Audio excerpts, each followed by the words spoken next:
One of the most difficult questions I was ever asked was this: Donna, aren't you doing too much? At the time, I couldn't understand the question because my response was always the same. What is too much when you love someone? If the person you love is fighting for their life, what exactly is too much? Looking back at 67 years old, I understand why people were asking. But I also understand why my answer never changed. As I'm getting dinner together today, I want to talk about one of the hardest seasons of our marriage and what it taught me about commitment. Most people know that I have been living with cancer for many years. What some people don't know is that my husband Jake was fighting his own battle too. There was a season when treatment became our life. Appointments, hospitals, travel, waiting rooms, uncertainty. The kind of season that changes everything. Jake had to go to Georgia for treatment. And during that season, we went together and we left together. There are some seasons in life that completely change your routine. Everything you thought was normal suddenly isn't normal anymore. The things you used to worry about don't seem as important. The things you used to take for granted become precious. And that's what happened during that season. Life stopped being about plans. It stopped being about schedules. It stopped being about all the things we thought we needed to get done. Life became about getting through one day at a time, one appointment at a time, one conversation at a time, one doctor's report at a time. And if you've ever sat in a waiting room waiting for answers you can't control, you know exactly what I'm talking about. Because there is a helplessness that comes with those moments. You want to fix it. You want to change it. You want to make it better, but you can't. All you can do is show up. And that's what I learned. Sometimes love doesn't have a solution. Sometimes love doesn't have an answer. Sometimes love simply sits in the room. Sometimes love waits. Sometimes love listens. Sometimes love stays. And those may sound like small things until you're living through a season where they're the only things you can offer. I remember sitting there thinking how different life looked than I imagined it would. When you're young and getting married, you think about anniversaries. You think about vacations. You think about building a life together. You don't spend much time thinking about hospitals. You don't spend much time thinking about treatments. You don't spend much time thinking about the day when one of you may need the other in ways you never expected. But that's part of marriage too. Not just the celebrations, the struggles. Not just the victories, the battles. Not just the easy seasons, the hard ones too. I slept on the couch. I sat through appointments. I watched. I waited. I listened.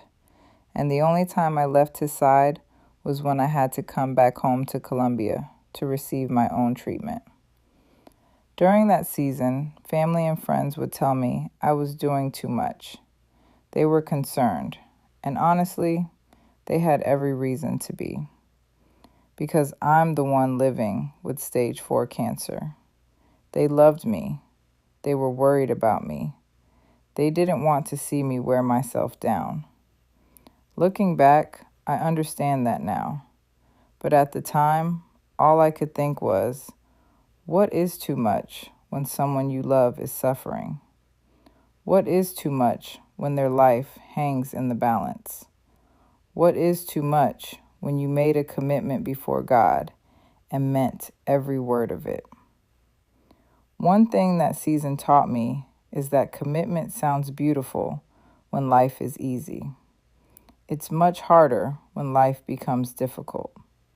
It's easy to say, for better or worse, when everything is going well. It's much harder when you're sleeping on hospital furniture. It's much harder when you're exhausted. It's much harder when you're worried. It's much harder when you're watching someone you love suffer. That's when commitment gets tested, not when life is easy, when life becomes hard. That season taught me something about myself, too. I learned that I was stronger than I thought I was. I learned that I could keep going when I didn't think I had anything left. I learned that love will ask more of you than you ever expected. And I think that's something people don't fully understand until they live it. Love sounds beautiful in theory. Love sounds beautiful in wedding vows. Love sounds beautiful in anniversary cards. But real love often looks different than what people imagine. Sometimes love looks tired. Sometimes love looks worried. Sometimes love looks exhausted. Sometimes love looks like showing up when you'd rather rest. Sometimes love looks like being strong when you're scared yourself. Because there were days I was scared too. There were days I had my own questions. Days when I had my own treatments to think about. Days when I had my own fears. But marriage has a way of teaching you that sometimes both people are carrying something at the same time.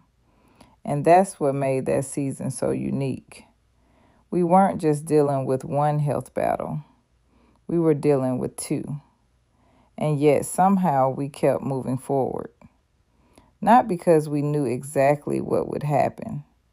Not because we had all the answers. But because we had each other. And looking back now, I realized that was one of the greatest gifts of our marriage, knowing neither one of us had to walk through it alone. And I learned that sometimes you become the 100, not the 50, not the 60, not the 80, the 100. And surprisingly, I didn't resent it. I didn't keep score. I didn't sit around calculating who was doing more. Because when someone you love is fighting for their life, keeping score becomes meaningless. One of the biggest realizations I had was that we needed each other more than we thought we did. When you've been married a long time, it's easy to start assuming certain things. You assume tomorrow is coming. You assume there will be another dinner, another holiday, another conversation, another ordinary day. And then life reminds you that ordinary days are actually gifts, because there are people who would give anything for one more ordinary day with someone they love, one more conversation, one more meal together, one more drive to the store, one more morning cup of coffee. And that season taught me not to rush through ordinary moments. It taught me to appreciate them. Because after you've spent enough time in hospitals, waiting rooms, and treatment centers, ordinary starts looking extraordinary. The simple things become the valuable things. The everyday things become the blessings. And that's why today I'm grateful for things I used to overlook. Dinner at home, conversations around the table, watching Jake head out to fish, family gatherings, quiet evenings. The things that once felt routine now feel precious, because hard seasons have a way of teaching you what really matters.